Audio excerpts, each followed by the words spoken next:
Just to end this information session, just some references which are important for us. Just examples we have in our minds. Yes? No, it's first your part. It's first my part.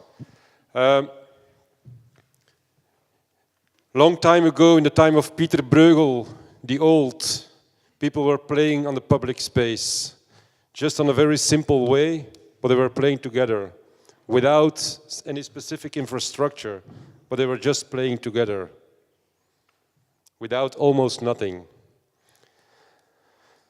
Playing, when we talk about playing, we're talking also about order, about rules. Every game needs rules, because without a rule you can't really play. When we talk about playing, we talk also about having the guts to play, without any fear, being able to play, which is where I'm living. It's almost impossible for a kid to play because there is too much car traffic. And of course, playing between that car traffic also needs no fear, but I wouldn't like to leave my child like that playing between the cars. So, but nevertheless, no fear is important. No fear, rules and order, but in the same time, it's also kind of independency. To be able to play in a proper way, you also have to be free. And you just need a few tiles and some ropes and some very simple things you can find, and you can make your own play with it. And so it's having the creativity to use things and to play with it. Things you find everywhere. Playing is, of course, certainly for young kids, they don't want to always be controlled by their parents. So to play in a proper way, you also need to be able to hide and to play hide and seek. So a good playground also needs spaces in which people can hide, or just not to hide, just to be open. Playing, of course, needs dreams. Without dreams, you can't play, or you can't really play in a good way. If you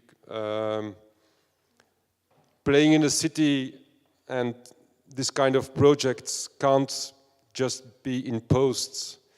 They need participation, so it's necessary that all kinds of people from the neighborhood can talk and discuss together, can participate to the realization of that project, and can play together towards a better public space. It's also a question of playing with cards, playing with maps, playing with markers to make their own space. It's also playing. Playing is also citizenship, is being outside together with other citizens.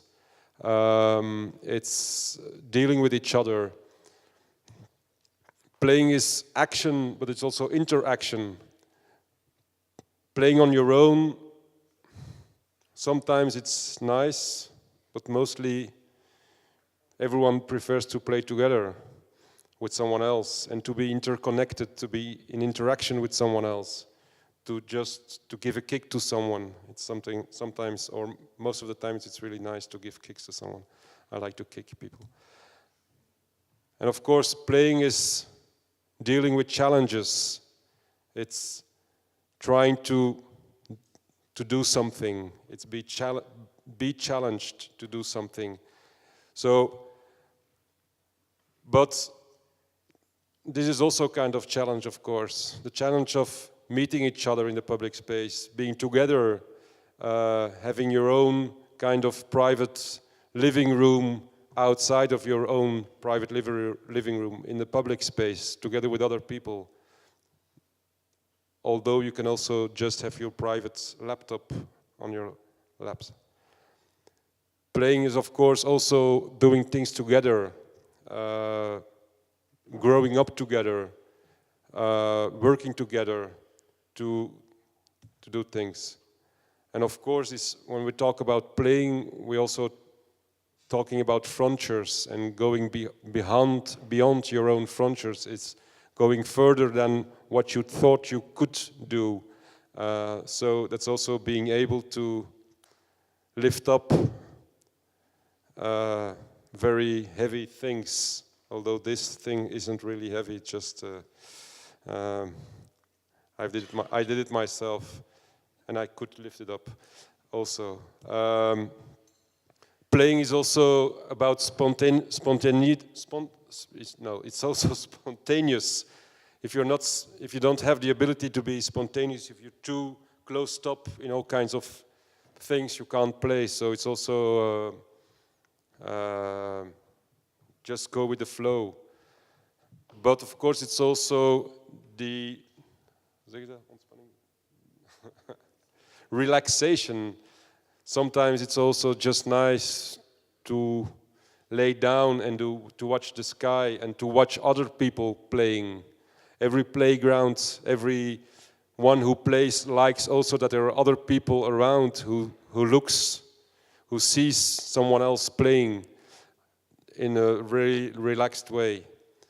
Playing is also without any interest. Sometimes it's just because of that, not because something which is more than that, just because I wanted to do it without knowing why. So it's also,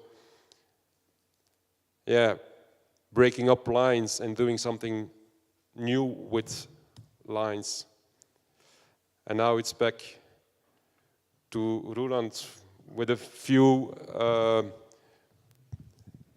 things from other cities. Thanks, Wim.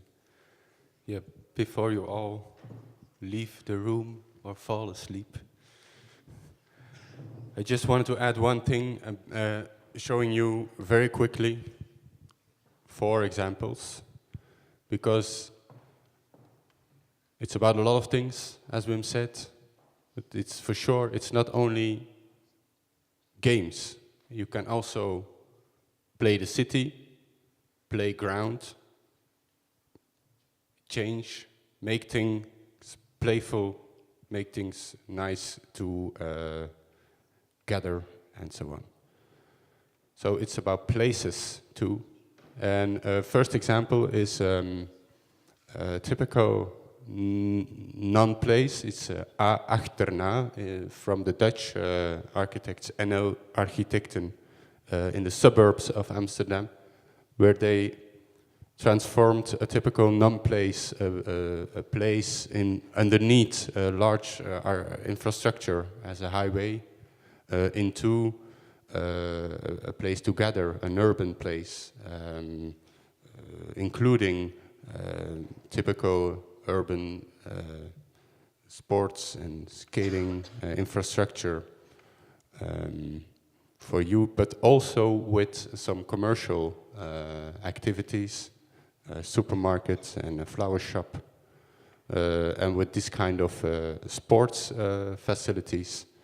And so they realized, they changed a place that was a fracture, a barrier in that city, into a central meeting point for both sides of the highway. So, secondly, it's the project Les Berges in Paris. That's important as a reference for the Brussels Canal Zone, because it's a whole program established by the Paris authorities to make the borders of the River Seine, make them public spaces, but also without pushing away the economic and portuary activity.